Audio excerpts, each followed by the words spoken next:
Attaching elastic with a babylock vibrant is easy with the optional elastic foot. Actually, they call it an elasticator foot in the instruction manual. In this case, we're going to use a 4-thread overlock. You can also use a 3-thread overlock. The one change we're going to make from the standard settings is that stitch length. You're going to want to take that all the way up to 4, and then make sure that your differential feed is at its standard setting. Now, how the foot works is there's a couple of things you want to take a look at. First, there's this set of little rollers, or the set of rollers that sits in the front. That's actually what moves the elastic through the attachment.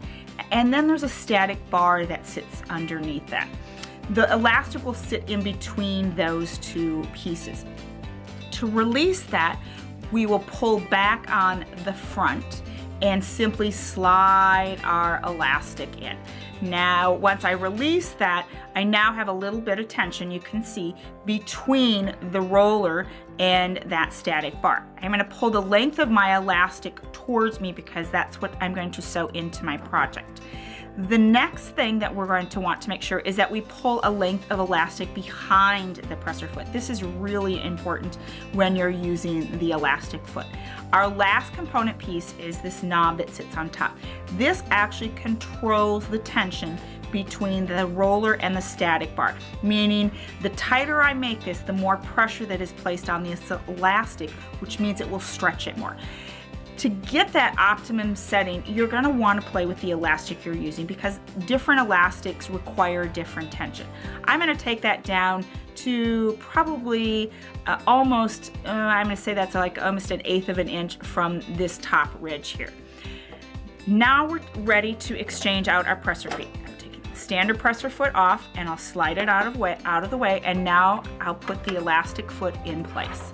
Sliding that right back in place, and again, you want that elastic on that back side. I'm going to lower my presser foot.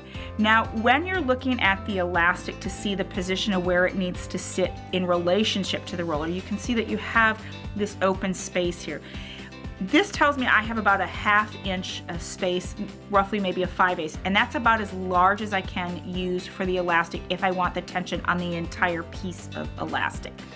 I want to slide my elastic a little bit further to the right so that I can make sure that both needles are catching that elastic when I look in my window right here.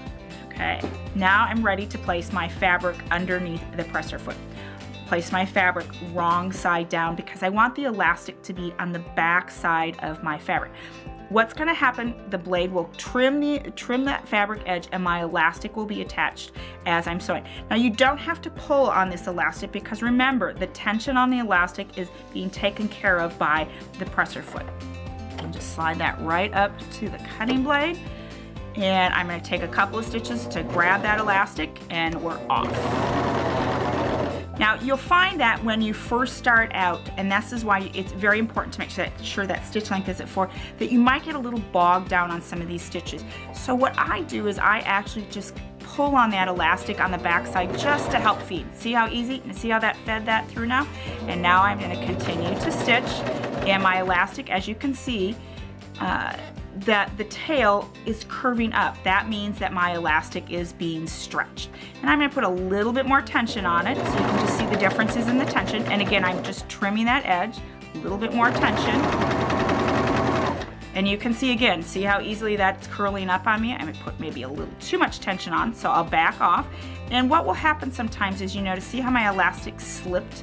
I'm going to slide that back over so I make sure that gets caught by the needles. And I'm going to continue to sew to the end. Now, I'm not going to sew this whole length of elastic through. I'm just going to sew my fabric to the back side. And again, because I have tension on that elastic, I just need to help it a little bit along the way to come out from underneath the presser foot. I'm going to clip my threads, and here is my beautiful edge with my elastic attached. Grab that thread tail, and you can see what happens. That elastic is in place, and it's going to stretch back into place as I'm stitching. And here's the back side. Now, if I were putting this in a seam, I would simply fold this over, and on my sewing machine, I would stitch it in place, and I would have a beautiful edge using the elasticator foot for the Babylock Vibrant.